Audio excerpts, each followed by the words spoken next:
How to remove a professional account on Instagram. Welcome to another Gauging Gadgets Instagram tutorial video. In this video, I'm going to show you how to switch your Instagram account from a professional account to a personal account or a creator account. So if you no longer want to have a professional account, by the end of this tutorial, I'll show you how to change that.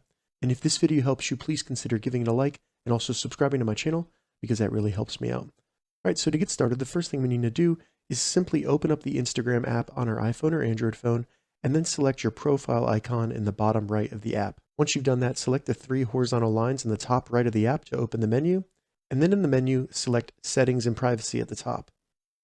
Once we've selected Settings and Privacy, if you have a professional account, you should see For Professionals right there. Under Time Spent, select Creator Tools and Controls. This will bring you to Creator. Simply scroll down and you'll see Switch Account Type, and you have two options, switch to a personal account or switch to a business account.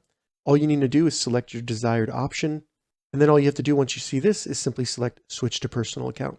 All right, so that's how you remove a professional account on Instagram. If you have any questions about this, leave a comment below. I'll get back to you as soon as I can. If you'd like to see more Instagram tips and tutorials, check the links in the description. If this video helped you, give it a thumbs up, and please consider subscribing to my channel, Gauging Gadgets, for more gadget reviews and tech tutorials. Thank you so much for watching.